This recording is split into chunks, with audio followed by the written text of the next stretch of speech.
15. yüzyılın ortalarında Osmanlı Devleti ile Eflak Prensliği arasındaki ilişkiler karmaşıktı. II. Murat döneminde Osmanlı'nın Balkanlar üzerindeki nüfuzu arttı.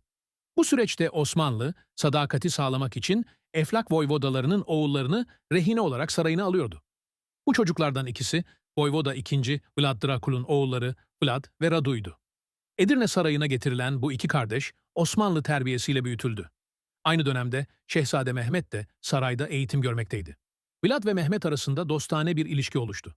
Bazı rivayetlerde bu dostluğun kan kardeşliği ile pekiştirildiği anlatılır.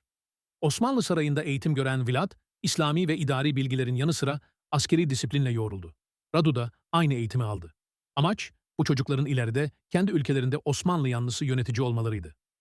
II. Murat'ın vefatının ardından tahta geçen II. Mehmet, kısa sürede hem askeri dehası hem siyasi vizyonuyla öne çıktı. İstanbul'un fethi sonrası Balkanlarda istikrar arayışında olan Fatih, eski dostu Vlad'ı 1456 yılında Eflak Voyvodası olarak görevlendirdi.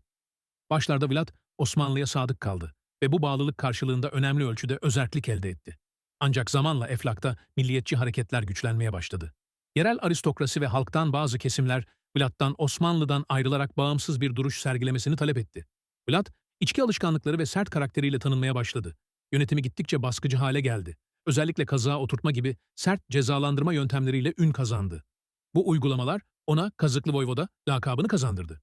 Vlad'ın acımasız yöntemleri Osmanlı sarayına da ulaştı. En büyük kırılma noktası Osmanlı elçilerinin kazığa oturtularak öldürülmesi oldu. Fatih Sultan Mehmet, Vlad'a bir mektup göndererek sadakatini yeniden ilan etmesini, zulme son vermesini istedi. Ancak Vlad bu çağrıyı reddetti ve Osmanlı'ya karşı bağımsızlığını ilan etti.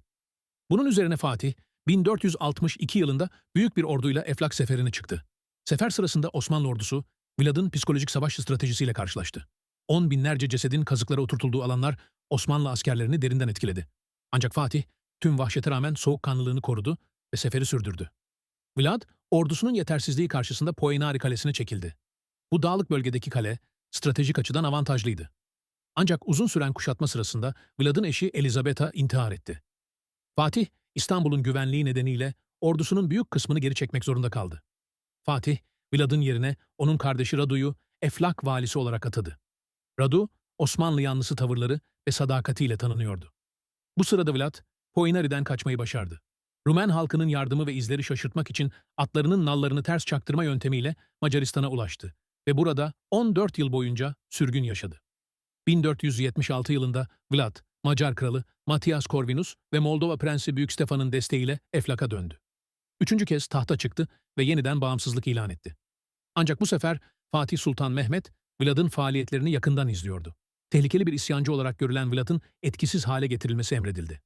Osmanlı tarafından desteklenen yerel birlikler, Vlad'ı az sayıda adamıyla birlikte Transilvanya ormanlarında kıstırdı. Çıkan çatışmada Vlad öldürüldü. Başsız bedeni Bükreş yakınlarındaki Snagov Manastırı'na gömüldü. Kesik başı ise İstanbul'a gönderildi. Rivayetlere göre başı, ibret olsun diye bir kazığa oturtularak sergilendi. Bu süreçte dikkat çeken bir diğer isim de Vlad'ın kardeşi Radu'ydu.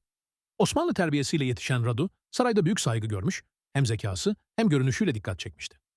Fatih, Balkanlardaki birçok politik hamlesinde Radu'ya güvendi.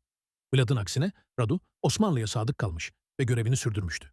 Fatih Sultan Mehmet ile Vlad Çepeş arasındaki ilişki sadece siyasi bir rekabet değil, aynı zamanda geçmişteki dostluk bağlarının nasıl düşmanlığa evrilebileceğinin tarihsel bir örneğidir. Vlad'ın uyguladığı şiddet politikaları ve bağımsızlık girişimleri hem Osmanlı'ya hem de bölgedeki dengelere büyük etki etti. Bu olaylar Osmanlı'nın Balkanlardaki hakimiyetini pekiştirirken, Vlad'ın karanlık şöhretinin temelini de oluşturdu.